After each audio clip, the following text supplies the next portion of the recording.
Bom dia, galera, beleza? Puff! E aí, galera, tudo beleza? Edmilson? Nosso trabalho de literatura é sobre a segunda geração modernista aqui no Brasil, a prosa. Mas o que é essa prosa? Do ponto de vista histórico e político, o ano de 1930 inaugurou um novo período aqui no Brasil, com o desgaste da política do café com leite que caracterizou essa república. Em termos culturais amplos, trata-se de um momento de busca de novos caminhos filosóficos, sociais, existenciais, políticos. Então, na literatura, a segunda geração do modernismo é a expressão desse momento. Bom, como o Matheus vem falando aqui, nesse panorama tão diversificado, destaca-se a prosa regionalista. Ou também a gente pode falar prosa neorrealista. Foi a tendência que alcançou maior repercussão e importância na época, porque assumiu uma visão crítica das relações... Dá licença?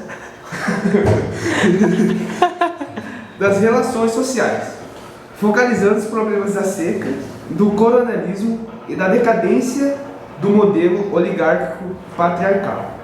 Também com a extinção dos antigos engenhos açucareiros. Essa segunda geração, ela foi fortemente influenciada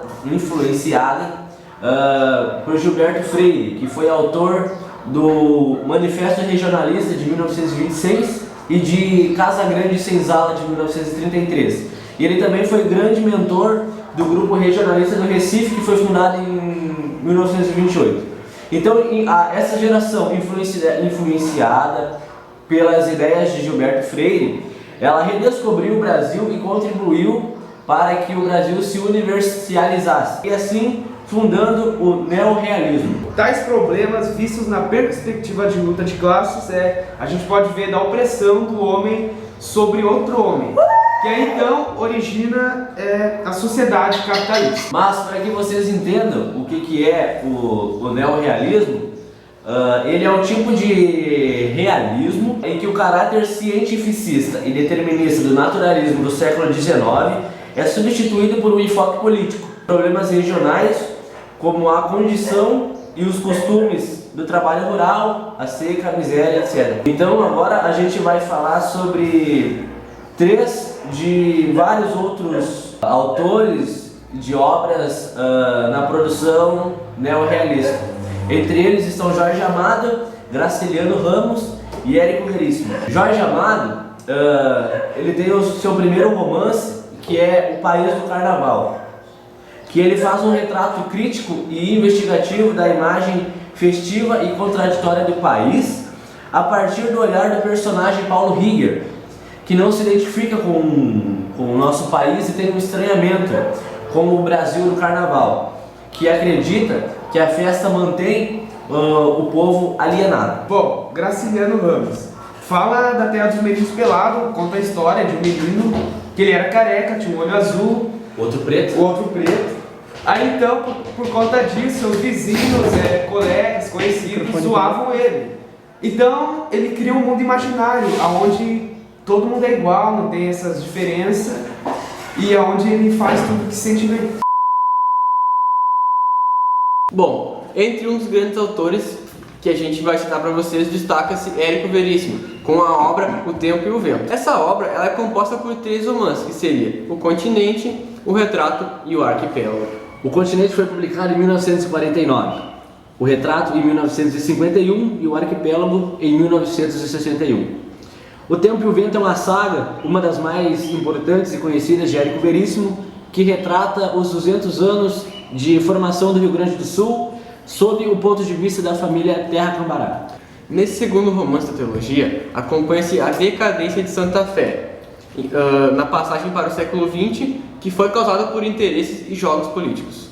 O Arquipélago, o terceiro e último romance da trilogia, narra a volta de Rodrigo Cambará a Santa Fé depois de ter passado um tempo lá no Rio de Janeiro com o atual presidente da República, Getúlio Vargas, que era seu amigo e seu aliado. Assim, o poder da família Terra Cambará, que era somente local, adquire em O Arquipélago um âmbito nacional. Após o fim do Estado Novo, Rodrigo está derrotado politicamente e doente. Rodrigo se vê numa luta para não morrer numa cama, pois Uma frase que é bem famosa que é: Câmara macho não morre na cama. Depois de tudo isso, vocês verão imagens do filme O Tempo e o Vento, narradas pela nossa colega Bruna Batista. Tchau. Um beijo. Um grande abraço pra vocês. Amo vocês, vamos pro culto.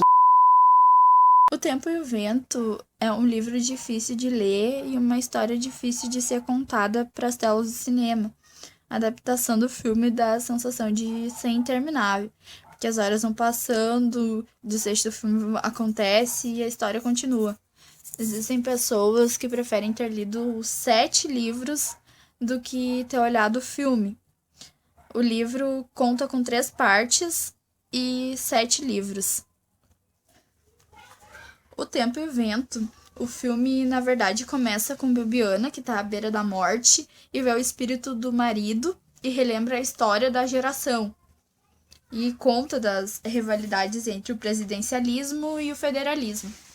A história, na verdade, começa com uma índia grávida que é encontrada por colonizadores portugueses que levam ela para a aldeia já morta e acabam ficando com a criança, que dão o nome da criança de Pedro.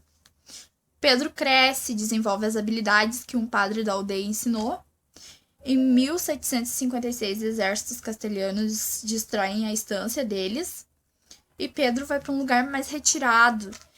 E ele é ferido por alguém e é encontrado por uma moça de família com o nome de Ana, que ela estava lavando roupa num riacho e se desespera com aquele homem sangrando e chama o pai e o irmão e eles vão correndo ver o que aconteceu. O pai e o irmão da jovem levam Pedro para casa e ele acaba sendo recuperado, mas acabam encontrando uma adaga junto com Pedro e acham suspeito. Pegam a adaga e guardam. Mas com o tempo Pedro vai se recuperando e junto com ele carregava sempre uma carta que dizia que ele serviu o exército de um tenente e lutava contra os castelhanos. Com o tempo, Pedro Missioneiro foi mostrando as habilidades dele para a família. Daí, quando chegava o verão, ele ia para uma cabana próxima do riacho em que ele foi encontrado pela jovem. E depois que ele passou toda a confiança pro pai de Ana, ele devolve a adaga para ele. Ana passa a se apaixonar pelo Pedro e passa a perder noites em claro. Certa noite, ela vai para um território em que Pedro pudesse ir ao amanhecer. Pedro chega lá, ao clarear do dia, percebe que Ana está lá esperando por ele. E ele vai até ela e acaba tendo relações. Eles acabam se apaixonando. Ana fica grávida e acaba contando para sua mãe. Mas seu pai acaba escutando. Quando a criança nasce, o pai e o irmão de Ana acabam matando Pedro. Ana, quando dá à luz a criança, acaba dando o nome de Pedro Terra ao filho. E o filho dela passa a crescer só com os avós, a mãe e o tio. A mãe dela acaba adoecendo e morrendo. Daí a casa da família acaba sendo invadida por castelhanos. Ana corre para uma caverna para poder esconder o filho dela e voltar para casa, porque elas sabiam que os castelhanos sabiam que lá tinha mulher e que se ela estivesse longe dali, eles iam atrás dela e iam acabar achando o filho dela. Ela voltou para casa e viu o pai e o irmão sendo mortos pelos castelhanos e ela foi abusada sexualmente. Eles colocaram fogo na casa, mas Ana acabou sobrevivendo e foi atrás do filho. Uma família estranha para Ana acaba aparecendo na estância, que foi destruída pelos castelhanos, e eles estavam indo para uma cidade com o nome de Santa Fé, que era a terra dos Amaral. Daí, chegando em Santa Fé, eles vão conversar com o Coronel Amaral e pedir permissão para Ana e o filho ficar. Ana se torna uma parteira e o filho dela se torna adulto e serve ao exército do Coronel Amaral contra os castelhanos. O coronel acaba morrendo e Pedro se torna chefe de Santa Fé. Aí começou toda aquela rivalidade. Pedro Terra tem uma filha chamada Viviana. O tempo vai passando, envelhece e morre. Viviana cresce, se torna uma bela jovem. Em Santa Fé chega um capitão com o nome de Rodrigo Cambará. Chega no comércio da família Terra, conversa com Pedro Terra e diz que talvez vai ficar por Santa Fé. Na cidade, ele acaba encontrando Bibiana e se apaixona por ela e decide ficar pela cidade. O capitão Cambará entra em rivalidade com o coronel de Santa Fé. Rodrigo Cambará espalha que deseja se casar com a Bibiana. E daí, numa festa, ele acaba discutindo com o filho do coronel por causa da jovem, mas Juvenal Terra, que é o irmão de Bibiana, fica do lado do capitão Cambará. Patife, como é o nome do filho do coronel, e o capitão Cambará acabam lutando, mas Patife trapaceia e acaba dando um tiro no capitão Cambará. O padre de Santa Fé visita o capitão Cambará na de cama, e pede que ele se arrependa dos pecados dele, dos erros, mas ele se nega. Depois que ele se recupera, ele acaba se casando com Bibiana. A Bibiana engravida, dá à luz ao bebê e o menino tem o nome de Bolívar. A Bibiana tem outra filha e o Rodrigo passa a se irritar com o choro da criança, da menina. Ele passa a se embebedar, passa noites em bares. A filha acaba morrendo. Aí ele chega do bar e vai ver a filha está morta. E ele entra em prantos. Logo depois, os Amaral mandaram prender Pedro Terra e o Rodrigo Cambará, que são o pai de Bibiana e o esposo de Bibiana. Aí surge a Guerra dos Farrapos. Antes de ser preso, Rodrigo chama seus companheiros para começar a Guerra Civil contra os Amaral. Aí surge a conquista da República do Rio Grandense.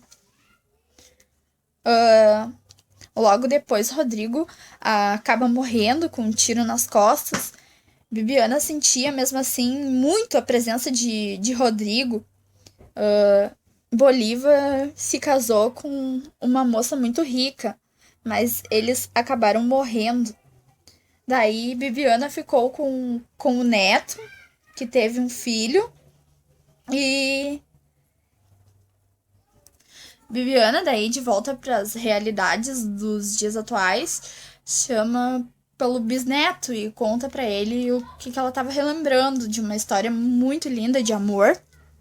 Daí, logo depois, os Terra Cambará continuavam a revolução e ganhavam a luta. Bibiana acaba morrendo e a guerra acaba sendo a felicidade dela pela conquista dos Terra Cambará. Assim o filme terminou, mas algumas pessoas dizem que o filme não consegue superar a realidade do que é o livro, porque o livro é muito mais bom do que o filme. E pra terminar, daí pra deixar dito que o livro foi adaptado pra ser livro, não pra colocar ele como filme pro cinema. E é isso. Essa foi uma produção de Bruna Batista, Larissa Kauer, Janaína Pacheco, Kathleen Armani, Matheus Vitor, Edmilson de Almeida, Matheus Monteiro, com direção, roteiro e edição final de Panda Produções. Tchau.